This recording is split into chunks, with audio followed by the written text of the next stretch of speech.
က္ခရှိပြဓမ္မဒေသနာပါဠိလိုဆိုရင်တော့ဒုက္ခမေတ္တိယတာလောကီအထောပိတိယတာဒုက္ခဒုက္ခတာမေညတာလောကီအထောပြမညတာဒုက္ခ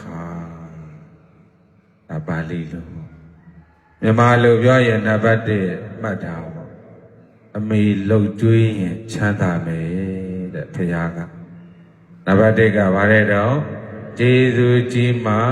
မိခင်အားလှုပ်ကြွေးရင်အဲ့ဒီပုဂ္ဂိုလ်ဘာဖြစ်မလဲချမ်းသာမယ်အဲ့ဒါနံပါတ်1ဒုက္ခတစ်ချက်မှတ်မိလားနောက်နံပါတ်2ကျတော့ကျေးဇူးအရှင်တွေးဖခင်လှုပ်ကြွေးရင်လည်းပဲအဲ့ဒီသားတိုင်းသမီးတိုင်းအဲ့ဒီပုဂ္ဂိုလ်တိုင်းကချမ်းသာမယ်ဒုက္ခဘယ်နှချက်ရသွား2ချက်နံပါတ်3နံပါတ်3ကျတော့ဒုက္ခတာမညတာလောကီယဟန်တန်ကများကိုလှုပ်ကြွေးတယ်လှူဒန်းတယ်ဆိုရင်လည်းပဲအဲ့ဒီပုဂ္ဂိုလ်ချမ်းသာမယ်ဒုက္ခဘယ်နှချက်ရှိသွား3ချက်နောက်နံပါတ်4ကျတော့အထောပြမြညတာလောကီကိလေသာတွေပယ်ဖွာသွားတယ်ကိလေသာတွေကိုအပပြုတော့ကိလေသာလုံးဝမရှိတော့တာအရာကောက်တော့ဖရာယဟန္တာအရာကောက်တော့ဘာလဲတော့ဖရာယဟန္တာအဲ့ဒီဖရာယဟန္တာကိုလည်းပဲလှူဒန်းပြုစုလှုပ်ကြွေးရင်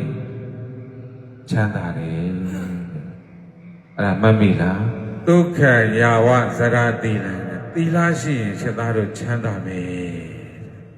ပြောဘေးသားရဲ့ဘာရှိရင်လဲသီလရှိရင်ချမ်းသာမယ်ကိုကျင့်ရှိရင်ချမ်းသာမယ်ပစ္စုပန်ဟောချမ်းသာမယ်တန်တရာလည်းချမ်းသာမယ်ကိုကျင့်သီလပျက်စီးပြီဆိုရင်ချမ်းသာတွေဝေးသွားအဲ့တော့နံပါတ်5ကသီလရှိရင်ချမ်းသာမယ်မှတ်မိလားနံပါတ်6ကကိုယ့်ရဲ့တဏ္ဍာမှာသရ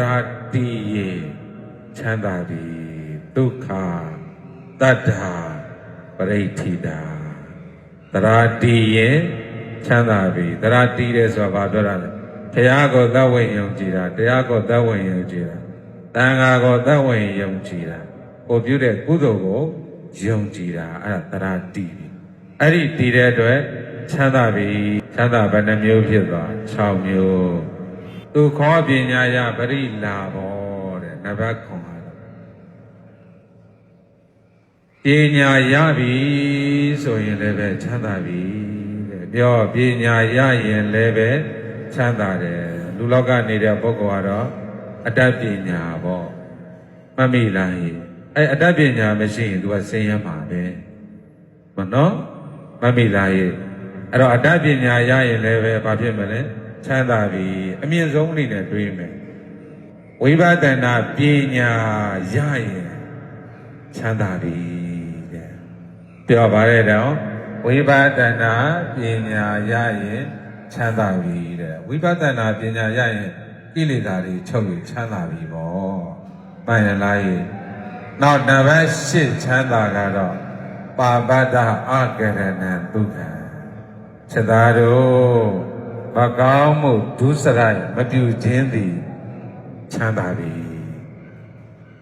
မကောင်းမှုဒုစရိုက်မပြုခြင်းသည်ချမ်းသာပြီတဲ့ချမ်းသာဘယ်နှပါလဲအဲကြောင့်ဒုက္ခ8ဖြာဓမ္မဒေသနာ